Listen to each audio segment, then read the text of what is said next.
Day 12. Appeal to possibility and argument from incredulity. One day, during their discussion on Santa's existence, Tina raised a critical question. Is it even possible that the story about Santa is true? How can Santa possibly visit every child's home in just one night? She expressed her disbelief, stating, "It sounds so implausible. And how does he access all the houses through the chimneys when not all homes have chimneys? That's absurd. If Santa were real, he would have to defy the laws of physics, visit billions of homes and fit down chimneys. It is impossible. Given that this magical journey appears to be utterly ridiculous, the conclusion must be that Santa does not exist." Just because you think it sounds unlikely doesn't necessarily mean it is, Chris countered. We are both still in school and no expert on physics. But he joined Tina in trying to assess what it would mean for the story of Santa to be real. Let's say there are roughly 2 billion children worldwide, and on an average of 2.5 children per household. This would mean that he would have to visit 800 million households in one night. So, if he had to travel to those 800 million households in one night, and on average there were 10 kilometers between them, Tina and Chris discussed a long time about the distance because sometimes the houses were less than 100 meters apart, but there was also oceans to fly across. In the end, they decided to estimate that number as an assumption. That would mean Santa would have to travel 8 billion kilometers. Given through time difference, Santa has 24 hours. His average speed would then be around 300 million kilometers per hour. Wow, that is fast. But as Chris pointed out, not the speed of light. Tina and Chris discussed if they would need to take into consideration the time Santa spends in each household on top of traveling there. But since the visits were always portrayed as swift and efficient, they thought they would leave it out of their calculations. Would we even be able to see someone or something moving that fast? Chris mused. Maybe that is why I've never seen Santa. But, Tina mused, I don't believe anything can travel that fast, so not sure how that can even be possible. Chris and Tina decided to interview Matthew again. He seemed to be very confident in Santa's existence and was an expert in physics. So they trooped into Matthew's room and shared their thoughts, and he started to explain. You see, in the world of tiny particles, like the ones Santa deals with when he travels so fast, there is a rule called the Heisenberg uncertainty principle. It says that very, very small things like particles can't be in two places at the same time. So, Santa uses this principle to his advantage. His sleigh and magical bag work together to create what we call a quantum entanglement.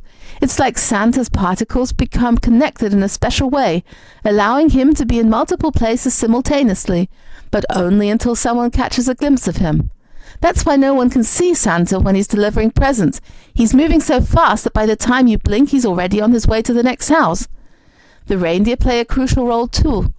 Their antlers have special properties that create a quantum field around Santa's sleigh, making it even faster for him to zip around the world without anyone noticing. On top of that, Santa is like the ultimate speedster, thanks to the science of relativity.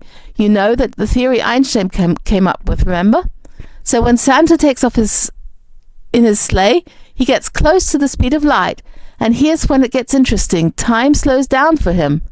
It's a bit like a cosmic fast-forward button. While Santa's whizzing around, time is moving slower for him than it is for everyone else. So, what feels like one night for us is like a super long night for Santa. Now let's talk about Santa's super sleek sleigh. It's made from a material that absorbs and stores sunlight, turning it into a propulsion system. This means he doesn't need to stop for refueling. He just keeps going, making those quick pit stops at every house.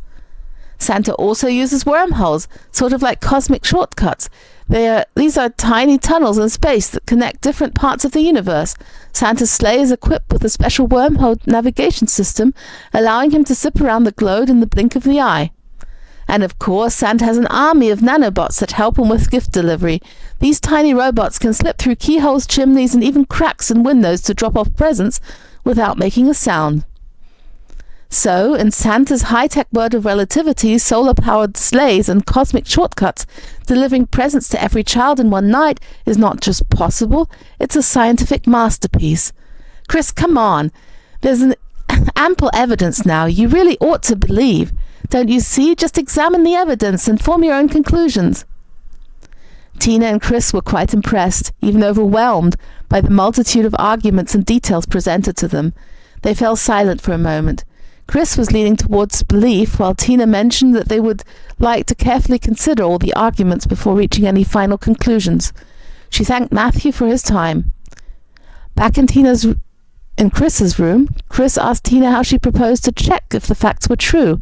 "I think we are in over our heads. Maybe we just need to believe Matthew, as he has so much more knowledge on physics. What do we know?" "I don't know, Chris. Let us not get overwhelmed by the number of arguments and take a step back. I just had a thought that might be relevant to the question at hand. You said before that just because I couldn't believe Santa could accomplish the feat of visiting so many houses in one night, that did not mean it was not true. But I'm just thinking now, even if Matthew is correct, and it is possible, does the mere possibility really mean it is true? Doesn't it again just mean it would be possible? Does the possibility really mean it is true? Doesn't it again just mean it would be possible?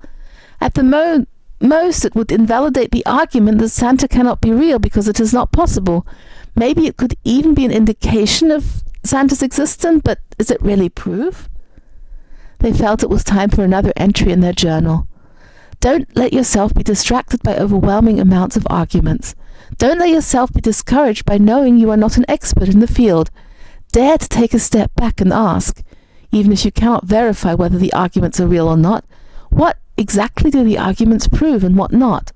Do not let yourself be pushed into committing out of a feeling of being overwhelmed. Have the courage to stay uncommitted until you see clearly. Just because something is possible does not mean it really happened that way. Just because you do not understand how something could happen does not mean it did not. Both can be good indications and pointers, but not proof. Argument from incredulity. This fallacy arises when someone argues that a claim must be false because they personally find it difficult to believe or comprehend. It's essentially an appeal to personal incredulity, stating that because something seems impossible or unlikely to the individual, it must be false. Appeal to possibility or argument from possibility. This fallacy occurs when something is asserted to be true or likely based on the mere possibility of its truth, without sufficient evidence or probability. The snow job, also fallacia ad verbosium, a fallacy of logos proving a claim by overwhelming an audience, snowing them under with mountains of true but marginally relevant documents, graphs, words, facts, numbers, information, and statistics that look extremely impressive, but which the intended audience cannot be expected to understand or properly evaluate. Snow job is often used to describe a situation where someone is attempting to deceive, persuade, or overwhelm others with an abundance of information, often to the point of confusion. Gish gallop, presenting a large number of arguments or claims in rapid succession, making it difficult for the opponent to address each one adequately. The Gish gallop is a debating tactic named after the creationist, Duane Gish, who was known for using it in discussions about evolution. It's a strategy where a debater overwhelms their opponent with a rapid succession of numerous arguments, often of dubious validity or relevance, in a short period. The intent is to create the impression of a comprehensive case and make it challenging for the opponent to address each point adequately within the time constraints of the debate or discussion. The Gish gallop is considered a form of rhetorical manipulation because it doesn't necessarily prioritize the quality or accuracy of arguments, but aims to exploit the opponent's limited time and resources to respond to a barrage of claims. Argument by verbosity, trying to persuade by overwhelming with the sheer volume of information rather than presenting a clear and concise argument. The draw your own conclusion fallacy, also the non-argument argument. Let the facts speak for themselves argument. In this fallacy of logos, an otherwise uninformed audience is presented with carefully selected and groomed, shocking facts, and then prompted to immediately draw their own conclusions. For example, crime rates are more than twice as high among middle-class Pasternaks than among any other similar population group. Draw your own conclusions. It is well known that those who are allowed to come to their own conclusions are generally much more strongly convinced than those who are given both evidence and conclusion up front. However, Dr. William Lorimer points out that the only rational response to the non-argument is, so what? i.e., what do you think you've proved, and why? How do you think you've proved it?